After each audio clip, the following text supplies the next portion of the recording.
சத்தீஸ்கர் மாநிலத்தில் 18 நக்சலைட்டுகள் சுட்டுக் கொலை செய்யப்பட்டிருக்கிறார்கள். கங்கலூர் காவல் எல்லைக்கு உட்பட்ட பிஜாப்பூர் தந்தேவாடா எல்லையில் இந்த துப்பாக்கிச் சண்டையானது நடந்திருக்கிறது. இந்த துப்பாக்கிச் சண்டையை தொடர்ந்து பிஜாப்பூர் தந்தேவாடா எல்லையில் பதற்றம் நிலவுவதாக தகவல்கள் வந்த வண்ணம் இருக்கின்றன. இது பற்றிய விவரங்களை அறிவோம். எமது செய்தியாளர் ரமேஷ் இணைகிறார். ரமேஷ், தற்பொழுது இந்த பிஜாப்பூர் தந்தேவாடா எல்லையில பதற்றம் தொடர்ந்து நீடிக்கிறதா? அங்கு செய்யப்பட்டிருக்கக்கூடிய பாதுகாப்பு ஏற்பாடுகள் என்னென்ன? முதல்ல இந்த சம்பவம் பற்றிய முழு பின்னணி என்ன? அதாவது 2026 மார்ச் மாதத்திற்குள்ளாக இந்தியாவை நக்சல்கள் இல்லாத நாடாக உருவாக்க வேண்டும் என்று மத்திய உள்துறை அமைச்சகம் இலக்கு நிர்ணயித்திருக்கிறது. அதன் தொடர்ச்சியாக சத்தீஸ்கர் மாநிலத்தில் அண்மை காலமாக நக்சலைட்டுகள் மற்றும் மாவோயிஸ்டுகளுக்கு எதிரான தீடுதல் வேட்டை என்பது தொடர்ந்து அதிகரித்துள்ளது.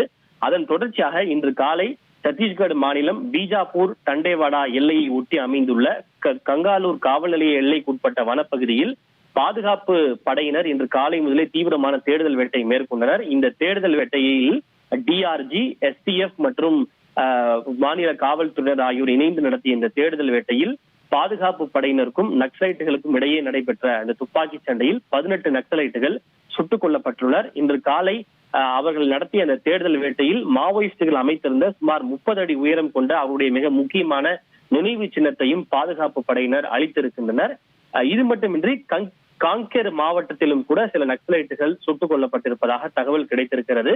2 வெவ்வேறு இடங்களில் நடைபெற்ற இந்த துப்பாக்கி சண்டையில் ஒட்டுமொத்தமாக 22 நக்சலைட்டுகள் இன்று சுட்டுக் கொல்லப்பட்டுள்ளனர். தண்டேவாடா பகுதியில் ஒரு 18, காங்கேர் பகுதியில் ஒரு 4 என மொத்தம் 22 நக்சலைட்டுகள் சுட்டுக் கொல்லப்பட்டுள்ளனர்.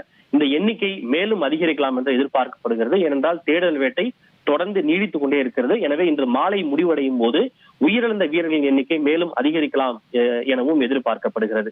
தகவல்களுக்கு நன்றி ரமேஷ். செய்திகளை உடனுக்குடன் தெரிந்து கொள்ள உடனே சப்ஸ்கிரைப் பண்ணுங்க.